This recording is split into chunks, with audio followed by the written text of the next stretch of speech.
Assalamualaikum warahmatullahi wabarakatuh. Pemirsa Tegar TV, bagaimana kabar Anda? Semoga selalu sehat dan senantiasa semangat dalam menjalankan aktivitas di hari ini. Senang sekali rasanya saya dapat menjumpai Anda dalam dialog spesial. Pemirsa, sebagaimana kita ketahui bahwa salah satu indikator keberhasilan suatu daerah terletak pada pembangunan infrastruktur, bagaimana hal ini menjadi modal dasar untuk menunjang pembangunan ekonomi suatu daerah.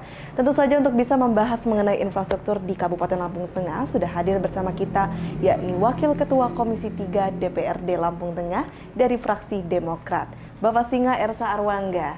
Apa kabar Pak Singa? Alhamdulillah, sehat. Sehat ya Pak ya? Terima kasih sudah diterima di sela-sela kesibukan Pak Ersa.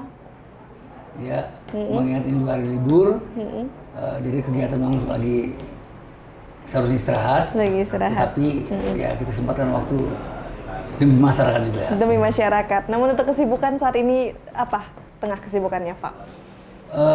Kita pergantian tahun, kemarin baru selesai kebetulan saya di Bapemperda, menyelesaikan perda-perda, alhamdulillah.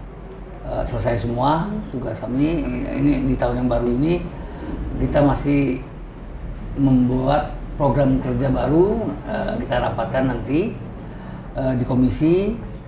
Tentunya yang jelas kita tetap mengevaluasi hasil pembangunan di tahun 2022 kemarin, di mana keluhan-keluhan masyarakat kita turun ke lapangan untuk memastikan benar dan tidaknya berita tersebut, sehingga kita tidak kena berita-berita hoak lagi, nanti kena prank lagi. Baik. Karena sekarang zaman prank. Benar sekali. Jadi di tahun ini sudah mulai meninjau kembali ya, kira-kira program apa yang nanti yang akan dijalankan di tahun 2023. Baik, sesuai dengan tadi yang sudah saya katakan di awal, kita akan bicara mengenai infrastruktur Pak. Mungkin Pak Ersa bisa, atau Pak Singa ya saya panggilnya, bisa jelaskan terlebih dahulu bagaimana saat ini situasi kondisi infrastruktur di Kabupaten Lampung Tengah. Nampaknya apalagi ini masuk ke musim penghujan, banyak sekali yang badan-badan jalan tadinya kurang pengerasan.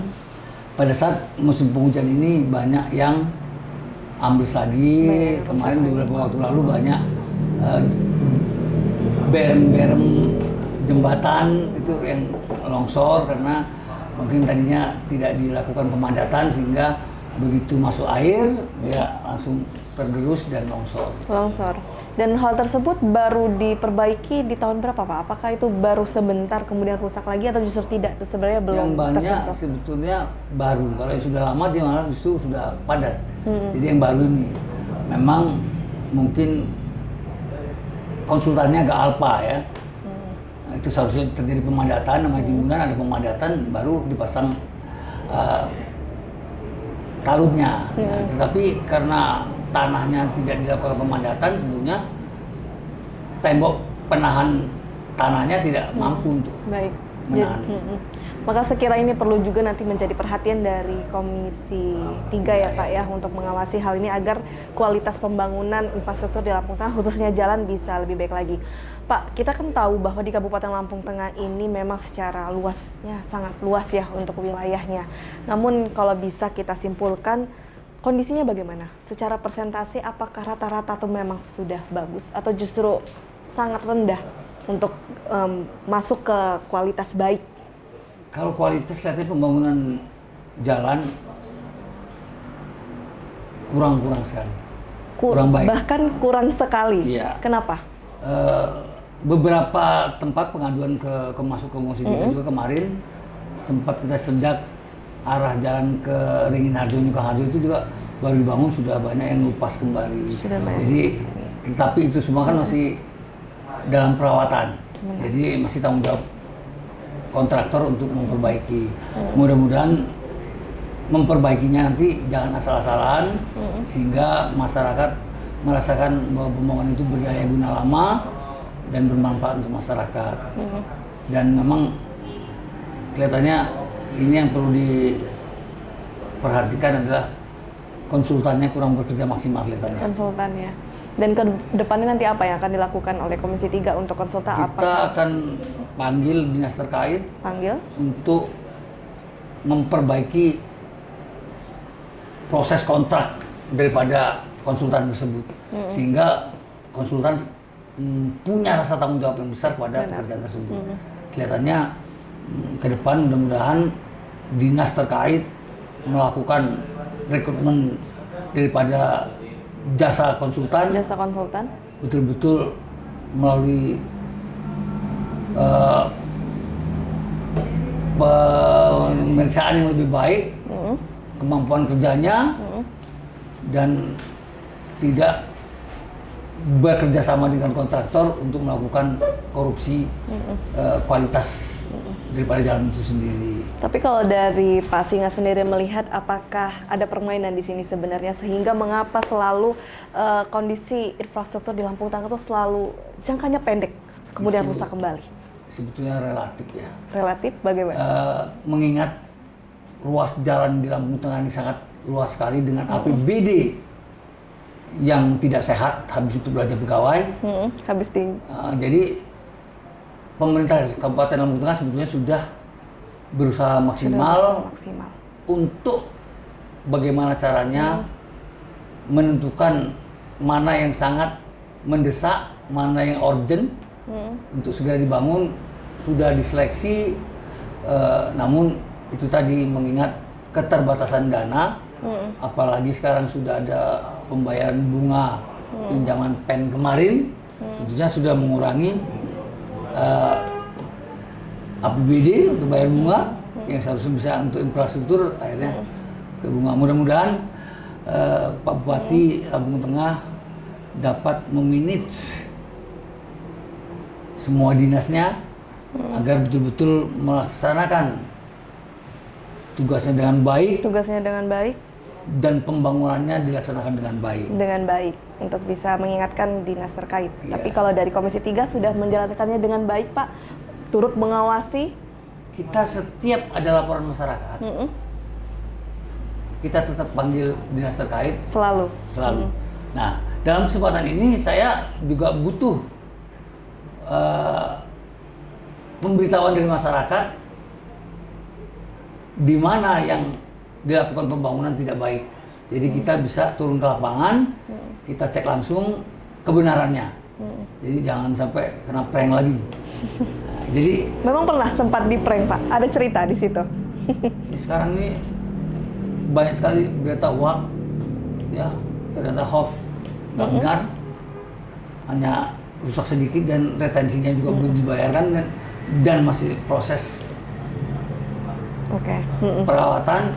Jadi masyarakat cukup mengingatkan saja, membuat surat kepada kami sehingga kami bisa menjadi catatan buat kami bahwa terjadi kerusakan di mana sehingga pada saat perawatan nanti bisa langsung dikerjakan, jangan dibayarkan dulu retensinya sebelum perbaikan tersebut dilakukan. Baik, jadi masyarakat untuk lebih pintar lagi, jangan termakan hoax dan langsung saja kepada sumber yang terpercaya. Proaktif, bukan aktif, tapi proaktif. Baik, Pak Singa, nanti kita lanjutkan kembali dialog kita, dan untuk pemirsa jangan kemana, tetap di Dialog Spesial.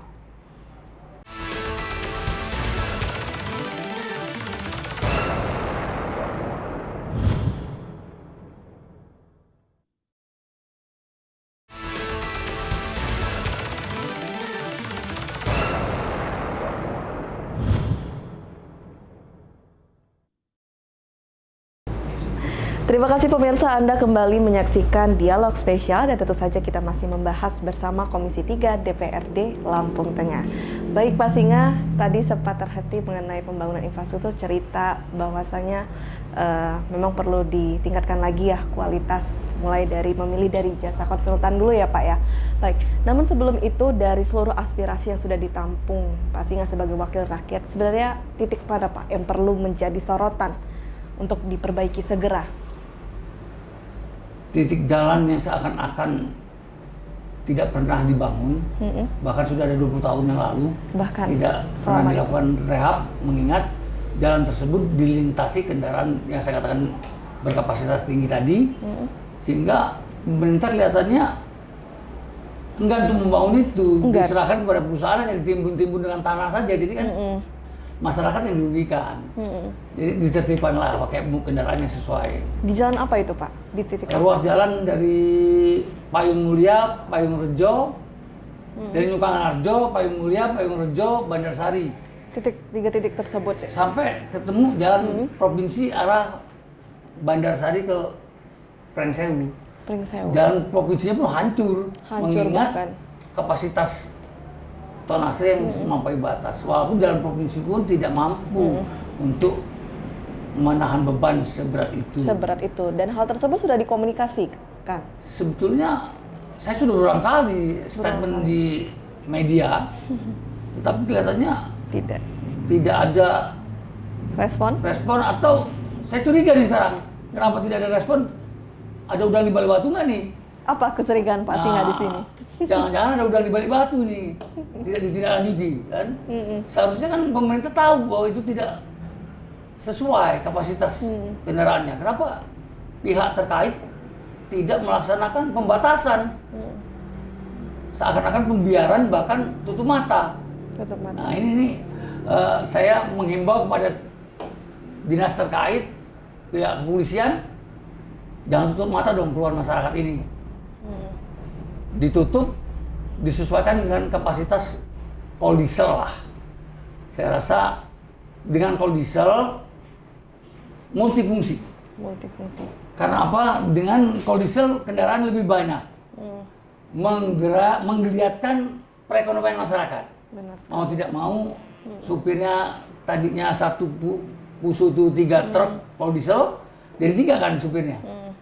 Mungkin warung-warung jual rokok nambah nih yang beli.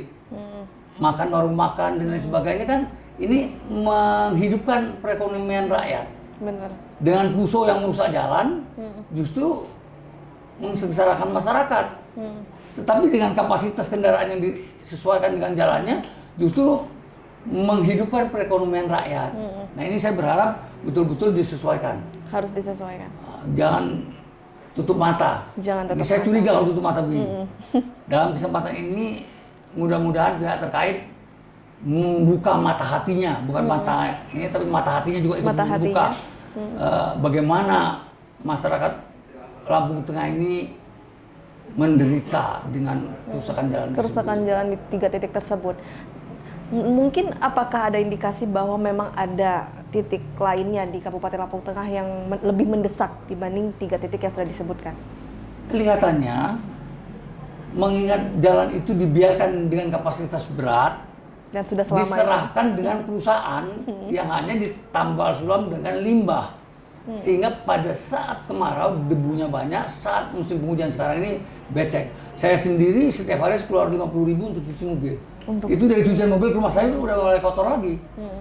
Karena jaraknya 2 kilo dari rumah saya dengan jalan becek. Nah ini saya sendiri, ya mungkin apalagi masyarakat yang berpenghasilan rendah, sehingga mereka harus mengeluarkan biaya tinggi untuk perawatan kendaraannya.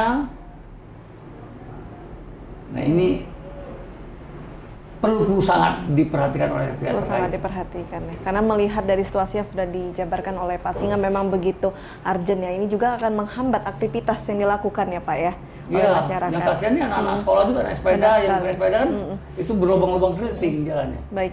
Mungkin itu bisa menjadi PR di tahun 2023 tahun ini ya Pak, untuk lebih fokus lagi terhadap 3 titik tersebut. Bagaimana untuk program? Apakah sudah disusun atau justru belum? Justru kita kan menampung aspirasi reses. Kadang-kala itu selalu muncul di reses, tapi tindak lanjutnya sampai saat ini pun selalu diabaikan. Tidak pernah. Jadi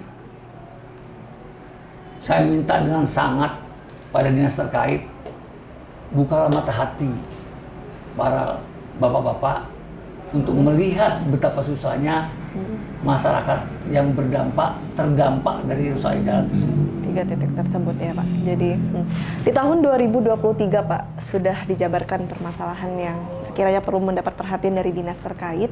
Sudah dirancang atau masih sejauh ini melakukan evaluasi terhadap pembangunan sebelumnya? Program itu adalah program eksekutif.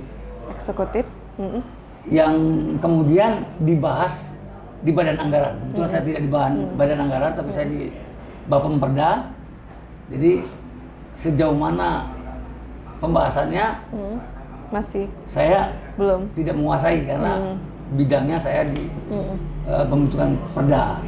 Jadi mungkin yang di Banang atau Badan Anggaran mungkin mengetahui. Kelihatannya sih saya membaca sampai untuk tahun 2023 pun belum ada untuk. belum ada ya Pak ya. Itu. Jadi bagaimana masyarakat bisa menikmati pembangunan? Benar, benar sekali. Baik, kalau kita bincang mengenai infrastruktur sudah dibahas banyak sekali ya tadi sebelumnya. Tapi kalau dari kacamata atau sudut pandang Pak Singa sendiri, sebenarnya kualitas pembangunan itu dapat diukur dari hal apa sih Pak? Apakah dari kualitas jalanan atau justru apa? Mungkin ada sudut pandang sendiri untuk ini. Jadi mengingat mobil berbeban berat yang tidak dikendalikan, tentunya berdampak semakin cepatnya kerusakan jalan-jalan yang dibangun, infrastruktur jalan yang dibangun oleh pemerintah Kabupaten Lampung Tengah. Baik. Tentunya dengan pembatasan pengawasan yang ketat dapat menghemat APBD Lampung Tengah, sehingga apa yang dibangun berdaya guna lama, jadi bermanfaat, dan APBD berikutnya bisa dialihkan ke tempat-tempat yang lain yang sangat lebih membutuhkan. Jadi pengawasannya adalah bukan hanya pengawasan pembangunannya saja, tetapi pengawasan penggunaannya. Nah ini yang harus kurang. Yang kurang. Kelihatannya di Lampung Tengah ini tidak ada pengawasan penggunaannya. Penggunaannya. Nah, Dan di situ DPRD tidak bisa berperan dalam hal pengawasan kita dalam berulang kali mengusulkan. Kita hanya mengusulkan untuk pemasangan rambu-rambu oleh Dinas Perhubungan. Kebetulan Dinas Perhubungan adalah mitra daripada Komisi 3 juga. Mereka hanya memasang. Penindakannya dari kepolisian. Nah ini perlu juga Bapak Polisi, Kapolres Lampung Tengah, Pak Dolphy ini yang terkenal programnya sangat baik. Mudah-mudahan apa yang saya sampaikan ini justru dapat prioritas untuk penanganan pelanggaran hukum, pelanggaran undang-undang tentang jalan raya. Baik, jadi perlu sinergitas antara setiap multisektor yang ada di Kabupaten Lampung Tengah untuk mewujudkan kualitas pembangunan yang lebih baik ya Pak Singa. Nanti kita lanjutkan kembali dialog kita Pak Singa. Dan untuk pemirsa jangan kemana, tetap di Dialog Spesial.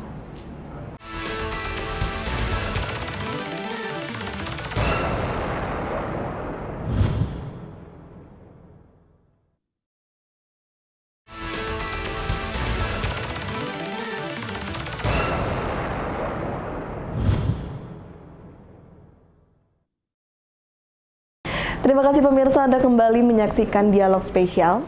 Dan Pak, kita lanjutkan kembali perbincangan kita mengenai pembangunan infrastruktur ya Pak. Saya ingin bertanya mengenai anggaran, karena ini juga menjadi salah satu fungsi dari DPRD ya Pak. Bagaimana untuk kebijakan anggaran yang ada di Kabupaten Lampung Tengah, terkhususnya untuk pembangunan infrastruktur? Apakah besar total persen dari APBD atau justru tidak? Tentu kecil, karena habis untuk belanja pegawai. Kalau secara persentase berapa? Bisa di... Untuk pastinya, karena saya tidak di anggaran, berkisaran APBD itu habis untuk belanja pegawai itu 65% sampai 70%. Setinggi Jadi, itu? 30% saja untuk membangun, untuk bansos, dan untuk yang lain-lain. Jadi, sangat-sangat untuk pendidikan saja kan sudah 20%. Benar. Nah, jadi kecil sekali. Sangat kecil sekali. Nah, saya berharap pemerintah pusat memikirkan segera melakukan pemekaran kabupaten sehingga dapat terwujudnya pembangunan merata di Kabupaten Lampung Tengah ini atau di pemekaran Kabupaten Lampung Tengah ini. Mengingat pesisir barat saja yang baru Sumur Jagung mengusulkan, katakanlah sudah terrealisasi pemekaran di pesisir barat. Nah ini mengapa Kabupaten Lampung Tengah ini yang sudah sejak awal mengusulkan sampai saat ini belum terjadi pemekaran Kabupaten Lampung Tengah ini. Baik. Karena itu juga menjadi salah satu solusi ya Pak, jika ingin menambahkan anggaran khususnya di pembangunan infrastruktur. Tentu kalau kita lihat secara realita itu tidak memungkinkan ya Pak untuk mengcover semua kerusakan jalan yang ada di Kabupaten Lampung Tengah. Benar sekali kan Pak. Baik, lalu bagaimana kalau kita lihat dari secara anggaran itu kan memang tidak bisa mengcover. Pendekatan apa ya Komisi 3 DPRD yang dilakukan untuk masyarakat agar bisa masyarakat ini mampu memahami karena jika tidak kita komunikasikan juga banyak isu-isu yang beredar, masyarakat merasa bahwa DPRD tidak benar-benar menyambung lidah dari masyarakat ke pemerintah. Yang banyak kita menyampaikannya melalui pada saat reses. Justru saat reses. Karena tugas DPR ini bukan hanya di kantornya kalau ada rapat saja. Kantornya DPR ini ya di konstituen, menampung aspirasi masyarakat untuk kita rangkum dan kita sampaikan kepada dinas terkait melalui eksekutif tentunya apa yang menjadi keluhan masyarakat. Tetapi mayoritas keluhan masyarakat adalah keamanan dan jalan. Keamanan dan jalan, dan ketika mereka harus dilakukan reses, mereka mau memahami, mengerti kondisinya. Jadi dengan gaji yang pegawai segitu kita sampaikan kepada masyarakat, mereka sadar bahwa banyak sekali. Dan memang kita perlu perampingan lah ya. Saya lihat pegawai di kecamatan itu banyak nongkrong-nongkrong aja kok, nggak ada kerjaan itu. Iya, jadi selama ini pemerintah masih tetap aja menerima honorer-honorer. Nah, ke depan mudah-mudahan janganlah pejabat-pejabat membawa honorer-honorer yang sebetulnya membebani APBD Lampung Tengah. APBD, benar. Jadi maksimalkan kinerja yang ada. Apalagi di infrastruktur ya, jadi Pak. Jangan mengangkat honorer-honorer baru yang justru kurang bermanfaat dan membebani APBD Lampung Tengah. Seperti itu. Jadi Pak Singa merasa bahwa memang ada perlu hal-hal yang harus perlu dibuang, Pak. Khususnya honorer yang terlalu banyak itu justru memakan APBD. Ya ini susah memang. Susah. Yang honorer yang bekerja, yang ASN-nya dulu manis. Realitanya seperti itu. Begitu. Juga guru-guru honorer itu, saya melihat yang sertifikasi, justru beban kerjanya banyak diberikan pada honorer. Nah ini yang kadang-kadang dinas pendidikan juga kurang pengawasan. Jadi justru kasihan honorer dengan gaji yang murah, apalagi pernah dulu guru itu gajinya satu semester itu 300.000, berarti satu bulannya 50.000. Itu kadang-kadang ada UPTD yang nakal juga, itu masih dipotong lagi sempat itu 50.000. Benar sekali. Walaupun dia hanya menerima 300.000 6 bulan, dia nerimanya hanya 250.000. 250.000. Pernah tuh akhirnya dicopot tuh UPTD-nya dulu. Karena waktu itu saya ketua komisi 4 bidang saya panggil kepala dinas, saya sampaikan ini keluhan masyarakat, kok dipotong lagi, kok tega gitu. Akhirnya dicopot itu UPTD-nya. Seperti itu. Sekarang nggak ada UPTD pendidikan lagi, udah nggak ada lagi sekarang. Jadi perlu ditinjau kembali, khususnya DPRD di Komisi Bidang 4 ya Pak ya, Komisi 4 yang harus langsung turut mengawasi hal ini. Kalau secara potensi ada tidak Pak di Kabupaten Lampung Tengah potensi yang bisa dimaksimalkan yang sekiranya bisa menambah APBD khususnya untuk anggaran infrastruktur? Nah ini yang dilema. Apa itu Pak? Izin penambangan pasir di Lampung Tengah ini, seluruh Lampung ini bersumber di Lampung Tengah pasirnya. Tetapi kami Lampung Tengah tidak mendapatkan apa-apa sama sekali, mengingat izinnya tidak ada. Jadi timbullah pertambangan-pertambangan ilegal yang tidak ada sama sekali sumbangsinya untuk APBD. Karena izin galian itu adalah provinsi yang mengelola. Benar sekali. Jadi tidak ada keuntungan yang didapat. Tidak, distribusi pun tidak ada. Karena penambangan liar. Nah ini mudah-mudahan ke depan adalah kerjasama antara pihak provinsi dengan kabupaten. Jadi ada distribusinya kita tidak bisa menarik distribusi, mengingat itu tidak ada izinnya. Benar sekali. Kalau dengan adanya kita menarik distribusi, seakan-akan kita melegalkan Melegalkan. usaha tersebut. Nah ini dilema buat kita. Padahal seharusnya menambah HPP di Lampung Tengah sangat banyak sekali. Bisa dapat dari situ ya Pak? Ya kan bayangkan saja dari Bandar Lampung di Prengsewu di mana-mana itu semua bersumber Di Lampung. pasir Lampung Tengah. Lampung Tengah. Mungkin ini bisa ditinjau ya untuk Ya, pemerintah. mohon ditinjau kembali pihak provinsi bagaimana cara penanganan penambangan pasir ilegal ini. Baik, Pak Singa, nanti kita lanjutkan kembali dialog kita. Dan untuk pemirsa jangan kemana, tetap di Dialog Spesial.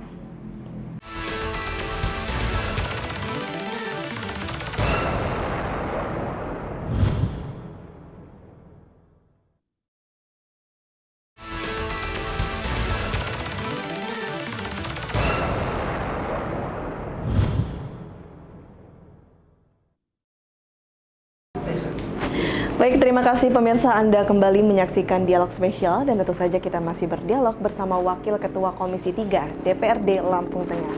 Pak Singa, tadi sempat terhenti kita bicarakan mengenai infrastruktur. Intinya pembangunan infrastruktur di Kabupaten Lampung Tengah masih harus ditingkatkan lagi ya Pak ya.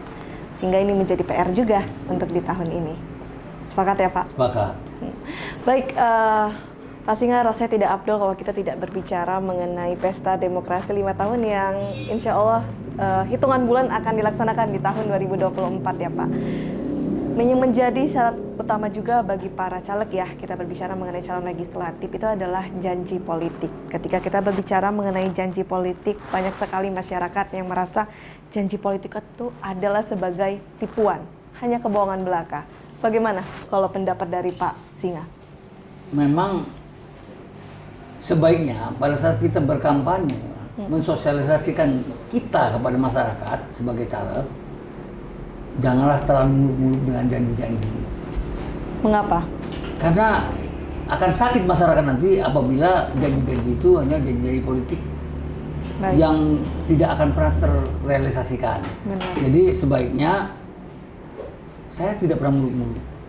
Kalau contoh dari Pak Singa sendiri yang pengalaman sebelumnya tidak pernah muluk-muluk. Saya tidak pernah muluk-muluk. Apa? Standar muluk itu maksudnya apa Pak? Ya, saya besok akan membangun ini, membangun itu. Kan tentunya tidak mungkin. Tidak berbicara hal DPR yang kan besar. tidak mengelola anggaran. Tidak Kan di situ mungkin, perannya. Kan? Tapi kadang-kala pemula ini dia kan tidak tahu bahwa dianggap DPR itu bisa membangun. DPR tidak bisa membangun, bisa mengusulkan. Hanya mengusulkan. Iya. Kadang-kadang aspirasi aja di Lampung Tengah ini karena dananya sangat-sangat minim sekali. Aspirasi DPR itu kalau di OKI itu ketua komisi itu kalau nggak salah itu 2 miliar. Dia bisa dana aspirasi untuk menentukan tempat pembangunannya. Anggota kalau nggak salah 1 miliar. Kalau di Lampung Tengah tidak ada itu. Baik. Jadi hanya untuk tahun ini aja bansos yang bisa kita berikan kepada masyarakat itu satu anggotanya 25 juta. Hanya 25 juta untuk satu anggota. 2023 ini. Oke. Jadi bagaimana kalau pemerintah pusat tidak memperhatikan untuk segera memekarkan Kabupaten Lampung Tengah ini, tentunya dari tahun ke tahun jalan di tempat tentunya. Jalan di tempat. Tidak akan pernah siapapun bupatinya sama saja. Sama saja. Dari mana bupati akan membangun? Nggak mungkin dana pribadi untuk membangun. Benar sekali. Tentunya. Dan hal tersebut perlu diperhatikan dan dipahami juga untuk para calon legislatif muda ya Pak. Iya. Untuk berbicara hal yang memang sifatnya peran DPRD yang sebenarnya. Ini nanti saya khawatir. Apa itu? Pemula-pemula ini, saya dengar ada yang sudah siap uang 1,5 miliar. Waduh. Tidak kembali itu uang itu. Ini benar-benar tidak akan kembali. Tidak akan kembali. Gitu loh. Apalagi kayak saya DPR tidak pernah mencari-cari yang tidak halal. Yang tidak halal. Apa gaji yang saya terima, itulah yang saya ambil. Nah, tapi bukankah itu menjadi salah satu rahasia umum juga yang diketahui oleh tentu pemirsa di rumah juga tahu bahwa memang ketika kita mencalon, apalagi calon legislatif itu memang perlu ada money politik Pak, harus perlu ada uang, Nah, harus. itulah yang membuat DPR itu jadi nakal. Setelah jadi dia pasti nakal. Benar. Untuk balik modal. Nah, jadi saya berharap masyarakat, nakalnya DPR itu dari masyarakat. Jadi masyarakat jangan ngajari DPR nakal. Ya, alhamdulillah saya termasuk DPR yang tidak pernah mencari-cari sesuatu yang bukan haknya. Karena ditakutkan ketika masyarakat memilih calon legislatif yang mengiming-imingi uang, dia nanti akan terfokus pada mencari modal ya Pak ya. Jadi lebih baik memilih DPRD, calon legislatif yang tidak mengiming-imingi uang justru. Kemarin, pengalaman saya kemarin agak turun suara saya. Bagaimana ceritanya? Justru saya ada program bansos dari provinsi saya masukkan ke tempat konstituen saya itu. Pada mendekati pemilu, dia dikasih uang oleh pemula, dia tim saya sekali, bahkan dia kecelakaan istrinya aja yang menyelesaikan masalah saya. Dia pun lari dari saya karena uang. Sekarang apa? Merasa, yang di kampung saya juga yang lari dari saya merasa, apakah kalian diperhatikan oleh calon yang bapak-bapak pilih? Yang dipilih Nggak karena ada. uang tersebut tidak ada. Jadi secara karakter pemimpin memang sudah bisa dinilai dari hal tersebut. Sekarang pinter-pinterlah pemilih. Kalau milih orang yang jauh-jauh, dia tidak akan ingat di daerah itu. Mesti yang menjadi prioritasnya di daerahnya. Jadi ke depan saya mengimbau masyarakat, pilihlah calon-calon yang ada yang akan memperhatikan masyarakat yang memilih. Mengutamakan Jadi, kepentingan masyarakat. Jangan tergiur dengan uang 100-200 ribu, tetapi setelah jadi dia tidak akan ingat dengan daerah kita. Nah ini sangat miris sekali, makanya akhirnya daerah-daerah tersebut tertinggalkan. Ini yang banyak sekali yang banyak sekali contoh seperti itu. Karena dari Pak Singa sendiri menjadi bukti nyata juga tidak melakukan money politik sama sekali saat sudah 2 periode sebelumnya, sama sekali sedikit pun. Saya biaya yang banyak itu ya souvenir dan apa namanya banner. Banner hanya biaya untuk kampanye. Ya saya buat banner untuk provinsi. Saya tanam sama saya. Malah yang buatin saya provinsi nggak ngasih 1 rupiah pun juga. Jadi bukan bukan memberi uang, pilih saya, bukan ya? Bukan, saya nggak mau itu. Tapi semata-mata. Tapi kalau Anda punya masalah, datang ke saya. Datang ke Pak Singa. Jangan minta uang, saya bilang. Minta penyelesaian masalahnya. Justru seperti itu ya Pak ya. Namun Pak, secara realita kita bicara money politik ini kan memang merupakan masalah klasik yang sudah ada sejak dulu. Tapi kalau dari Pak Singa sendiri melihat, apakah money politik ini bisa diberantas? Susah. Susah. Atau tidak mungkin? Akan selalu ada? Akan selalu ada. Karena kadangkala kita ada panwas. Panwasnya manusia juga. Panwas juga manusia, nanti akan kita bicarakan setelah jeda pariwara berikut. Dan untuk pemirsa, jangan kemana-mana, tetap di Dialog Spesial.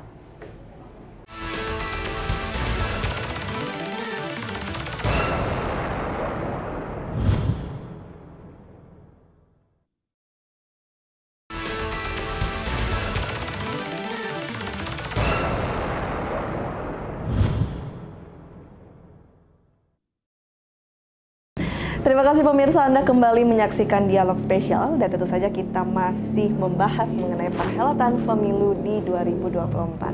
Baik, tadi sempat terhenti bahwa ada panwas ya. Kemudian mengawasi. Ya, panwas ini kan manusia juga. Kadangkala catatnya saudaranya. Iya. Secara tidak langsung pengawasan tidak diperketat, tidak kan? Iya. Loloslah. Ada kalanya kalau panwas nakal, nerima juga bagiannya. Nah ini yang berbahaya. Mudah-mudahan masyarakat ke depan tentunya melalui KPU berilah pencerahan, sosialisasi ke bawah dengan iklan-iklan sejak dini sehingga masyarakat memahami. Andai pun ada yang beri, ambil uangnya, jangan pilih orangnya. Jangan pilih orangnya. Membuat efek jerah kepada memberi money politik. Baik. Dan itu kan memang untuk masyarakat memang perlu sadar juga akan money politik ini. Tapi kalau kita lihat dari akar-akarnya, memang sangat sulit ya Pak untuk memberantas oknum-oknum. Tadi juga sudah Bapak ceritakan bahwa dari Panwas ya bisa saja itu dari keluarganya sendiri. Sangat sulit untuk mengatasi money politik ini. Sebenarnya kita harus memberantas dari akar yang mana dulu ini? Dari masyarakat itu sendiri. Masyarakat apabila ada yang memberikan money politik, ambil uangnya, jangan dipilih. Oh seperti itu. Shock therapy, nanti, diambil. iya. Nanti kan dia tidak akan melaksanakan itu lagi. Benar. Merasa rugi dan tidak habis dan tidak terpilih. Jadi memberi efek jerah. Efek jerah. Kalau katanya ditolak-tolak aja kadang-kadang ada juga yang main belakang diterima juga. Tetapi kalau ambil uangnya jangan pilih orangnya, tentunya akan menjadikan efek jerah. Gitu loh. Tapi kondisi money politik ini kan kalau kita urut-urut lagi Pak, kita tarik benang-benang, ini sebenarnya berhubungan dengan memang kondisi kemiskinan di Indonesia yang begitu tinggi angkanya. Inilah yang menyebabkan money politik itu menjadi sesuatu yang sangat sulit untuk dihindari oleh masyarakat. Kalau kita lihat realitanya Pak.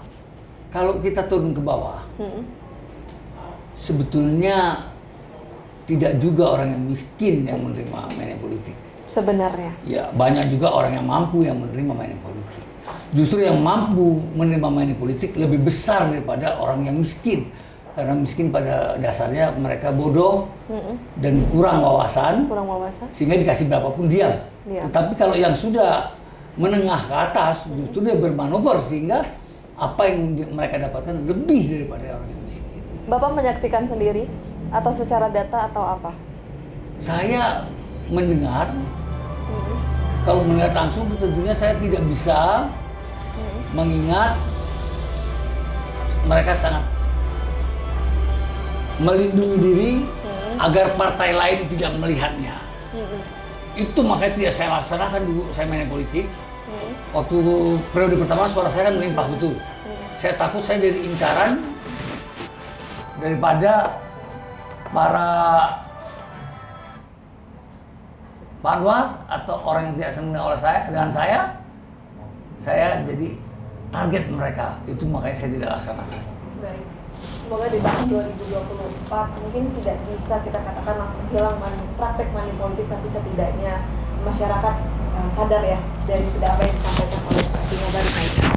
Money politik di pileg itu masih kalah besarnya dengan pilihan kepala desa. Justru kepala desa itu lebih besar lagi daripada money politiknya. Mengapa Pak? Karena kompetisinya lebih tinggi, kompetisinya lebih ketat, dan orangnya hanya beberapa gelintir. Justru benar. Jadi besar ada yang satu kepala dapat 300.000 lah. Kan luar biasa ya, sebetulnya kepala desa. Baik. Sudah pasti dia jadi kepala desa yang tidak baik nanti. Baik. Dan terkait apa yang perlu mengawasi hal ini, lembaga apa Pak? Agar bisa pemilu ini 2024 ini benar-benar setidaknya berkurang praktik money politik. Jurdil juga dong pelaksananya. Jujur dan. Jadi bukan hanya petugas dari KPU atau Panwaslu, tapi saya berharap dari pihak Babin Kamtipmas, Babinsa ikut berperan ke masyarakat untuk menyampaikan betapa jahatnya money politik, sehingga setelah dia jadi, dia tidak akan ingat kepada pemilihnya. Karena banyak sekali contohnya. Iya, karena mereka beranggapan saya sudah beli kok suara dia. Jadi jangan lakukan itu. Jangan lakukan itu ya, karena akan berdampak di masa mendatang ya Pak ya. Kemudian kalau untuk di Kabupaten Lampung Tengah sendiri bagaimana? Hingar-bingarnya sudah terasa sekali, kompetitif untuk kelihatannya yang pemula. Justru di pemula lagi. Iya, kalau yang lama tahu bahwa PP 33 itu untuk memangkas kegiatan DPR. DPR aja PPh-nya tuh nggak sekarang berapa? 25%. 25%. Jadi seperempat dari gaji kami itu dipotong pemerintah. Dari pemula tuh apa? Mereka terlalu banyak mencari panggung Atau bagaimana kalau Bapak Dia melihat? tahu di dalamnya DPR itu dari mana bisa menghasilkan uang. Kalau tidak nakal, tidak meres, tidak minta-minta upeti, tidak main proyek, tidak ada. Kalau saya cuma gaji-gaji saja. Betul. Kebetulan saya udah nggak ada potongan bank, jadi ya Jadi menikmati saja. jika ingin kaya, jangan jadi DPR, Jangan jadi pengusaha. jadi pengusaha. Karena secara realita DPRD itu berapa gajinya tuh Pak? Mungkin sekira ini bisa menjadi informasi juga untuk di rumah. Dulu saya sebelum jadi DPR, sapi saya ratusan. Setelah jadi DPR, sapi saya tinggal 10 ekor sekarang mungkin. Lalu kalau Karena sudah nggak saya kelola lagi kan. Tidak dikelola lagi, sudah Saya fokus. punya kebutuhan saya jual. Saya punya perusahaan penggilingan padi dua tempat. Jadi secara omset sangat jauh ya. Ya, jadi itu pun akhirnya setelah saya jadi DPR tidak terkelola. Ada satu penggilingan padi saya, yang penting kamu kasih beras untuk makan di rumah aja deh. Kemudian dari Pak Singa menilai mengapa banyak sekali yang ingin menjadi DPR. Kalau kita tahu peran dan tanggung jawabnya sangat besar, dan tadi juga sudah dijelaskan bahwa jika ingin menjadi kaya jangan jadi DPR. Ada keistimewaan apa menjadi DPR? Dengan kata-kata ya, DPR yang terhormat. Hanya terhormatnya saja. Seperti itu. Ya. Memang ada kebanggaan sendiri. Kebanggaan tersendiri. Baik, ini menarik sekali Pak Singa. Nanti kita lanjutkan kembali dialog Baik. kita setelah jeda pariwara berikut ini.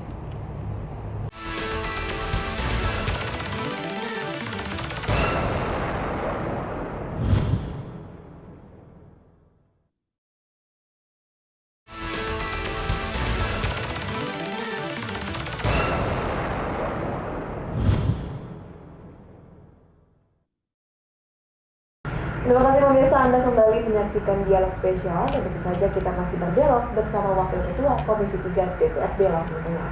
Baik, Pak Singa, kita lanjutkan kembali dialog kita.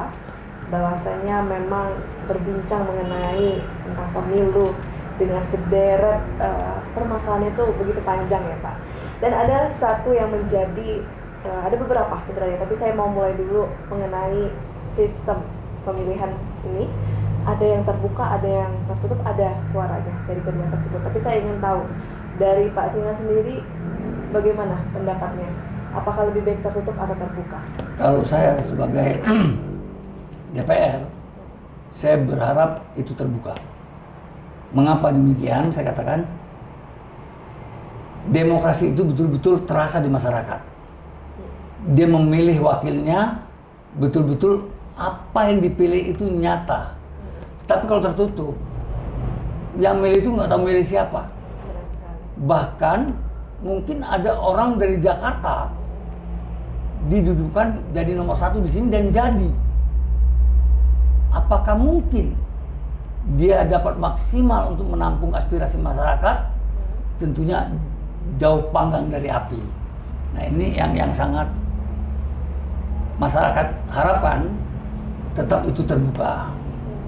Karena persaingan itu sehat. Lebih sehat. Demokrasi nampak nyata. Benar. Lebih transparan juga. Lebih transparan. Siapa yang akan kita pilih. Nah, tetapi kalau dengan tertutup, saya tidak berharap sama sekali. Menurut saya, partai politik yang mengusulkan tertutup, saya dalam pandangan saya itu adalah sangat merugikan masyarakat dan mengandalkan egoisnya sebagai partai politik. Sebagai partai politik, apakah ada indikasi ini ingin mengembalikan Indonesia ke masa Orde Baru? Ada tidak? Saya rasa kita tuh memilih tentunya berdasarkan pengalaman. Mana yang baik itu yang kita laksanakan, yang tidak baik kita tinggalkan. Tertutup itu kan tidak tahu siapa yang kita pilih. Nah, ini mudah-mudahan MK dapat konsisten menetapkan bahwa tetap terbuka. Tetap terbuka, semoga. Ya. dari teman-teman Demokrat juga semuanya sepakat ya Pak? Ya sepakat. Karena apa? Kita kan katanya negara demokrasi. Benar. Kita jaga dong demokrasi kita. Justru sangat mencoreng Iya. negara yang demokrasi, Pancasila justru kalau menggunakan sistem tertutup ya Pak ya? Ya. Waktu kemarin pernah ada undang-undang sudah dibuat bahwa pemilihan kepala daerah dipilih oleh DPR. Sebetulnya itu bagus. Bukan berarti karena saya sebagai DPR. Mengapa? Bagus. Pertimbangannya kos politiknya rendah. Sehingga mungkin dia jadi bupati baik. Karena dia tidak memerlukan pengeluaran yang tinggi. Tetapi dengan adanya dipilih langsung,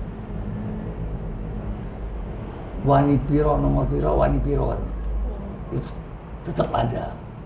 Jadi sangat-sangat menghambur-hamburkan uang.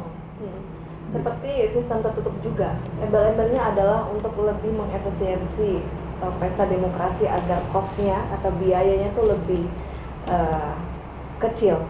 Itu kata ketua-ketua partai yang egois. Menurut saya itu. Karena dia akan otoriter menentukan. Benar sekali. Timbul otoriter. Timbul otoriter. Iya, menentukan si A harus jadi. Si B harus jadi. Apa namanya nepotisme? Baik, itu hanya jalan lagi dong. belaka. Iya. Hanya alasan belaka ya Pak. Is okay dengan pemilihan presiden, demokrasi dipilih langsung oleh rakyat. Saya berharap, walaupun nanti saya nggak jadi DPR lagi, saya berharap pemilihan kepala daerah itu dapat dipilih oleh DPR. Karena DPR itu sudah wakil rakyat, jadi mewakili. Mewakili. Ya, karena apa? Karena ada pemilihan kepala daerah langsung inilah awal mulanya main politik. 2009, 2004 main politik. Namun apakah jika dipilih langsung oleh DPR akan tidak ada indikasi ke money politik? Mungkin bisa saja Ada, tapi tidak banyak. Meminimalisir, Iya. tidak menghilangkan. Iya, mungkin ada DPR yang nakal ya. Nakal di situ. Dia suaranya dijual, tapi kan tidak banyak. Tapi dengan seluruh rakyat yang diberikan, betapa banyaknya bupati harus memberikan uang. Apalagi dia bupati yang didukung oleh oligarki. Mungkin proyeknya sudah terkontrak oleh oknum tersebut, si pendukung. Iya. Tapi kan tidak semua DPR baik, Pak.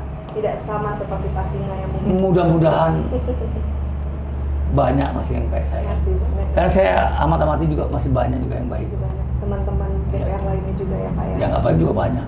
Banyak. Baik, itu tadi isu yang pertama Pak. Ada isu kedua lagi bahwa pemilu ini akan ditunda dan di 2027. Percaya atau tidak Pak? Isu yang beredar, yang dihembuskan bahkan ada yang 3 kali pada 3 periode, bahkan ditunda. Saya sebagai orang politik tentunya banyak mendengar dan membaca berita tersebut. Namun saya berharap mungkin kalau DPR banyak sebagai DPR dia setuju ditunda karena tidak melakukan pemilihan lagi, dia masih dapat perpanjangan 2 tahun. Tapi biarkanlah undang-undang yang dibuat kita laksanakan. Jadi tapi kalau dari Pak Singa sendiri setuju tidak kalau misalnya ditunda? saya berharap konstitusi dijalankan. Tetap dijalankan ya 5 tahun di tahun 2024. Baik, Pak Singa, tidak terasa kita sudah berada di penghujung acara. Ada tidak yang ingin disampaikan untuk pemirsa mungkin sekiranya ini juga bisa menjadi akan juga untuk Bapak ke pemirsa agar menjauhi money politik di tahun 2024. Baik, pemirsa yang terhormat, Tegar TV. Pada kesempatan ini saya sedikit memberikan himbauan kepada masyarakat tentang pembangunan infrastruktur jalan maupun yang lainnya. Mohon kiranya masyarakat proaktif untuk melakukan pengawasan juga agar apa yang kita harapkan pembangunan itu dapat berdaya guna lama dan bermanfaat untuk masyarakat banyak, sehingga dana yang dikeluarkan oleh APBD dapat berjalan sesuai apa yang kita harapkan. Kemudian pemirsa sekalian, masyarakat Lampung Tengah, saya berharap dalam pileg ke depan, jauhkan money politik, jangan harga dirimu dibeli dengan uang, tetapi suaramu adalah hakmu untuk menentukan haluan negara, pemerintah ke depan lebih baik daripada yang sudah-sudah, karena money politik itu adalah sangat-sangat jahat sekali, sehingga kalau kalian membutuhkan orang yang pernah membayar saudara, tidak akan pernah menampung aspirasi masyarakat yang menerima money politik tersebut. Karena suara bapak-bapak, saudara-saudara sekalian, mereka beranggapan sudah dibeli, jadi tidak punya beban moral untuk konstituennya. Saya rasa itu pesan dari saya, mudah-mudahan pembangunan dan pileg ke depan dapat berjalan sesuai apa yang kita harapkan. Itu saja, terima kasih. Wassalamualaikum warahmatullahi wabarakatuh. Baik, terima kasih Pak Singa atas kesempatannya dan waktunya juga sudah berbagi mengenai money politik. Harapannya agar pemirsa tidak tergoda ya Pak. Insya Allah di tahun 2024 lebih berkurang untuk apalagi praktek money politik. Banyak sekarang di medsos juga yang tolak sembako, yang tolak sembako. Mudah-mudahan masyarakat yang punya medsos tentunya melihat dan mempelajari, diambil baiknya, dibuang buruknya. Baik, kita semua dukung gerakan tersebut. Terima kasih Pak Singa. Dan tak lupa saya ucapkan terima kasih juga untuk pemirsa yang ada di rumah. Semoga Indonesia lebih mempersiapkan di segala sektor untuk suksesnya perhelatan demokrasi 5 tahun. Saya Salsa Sakinah, mewakili kru yang bertugas hari ini pamit undur diri. Wassalamualaikum warahmatullahi wabarakatuh. Sampai jumpa.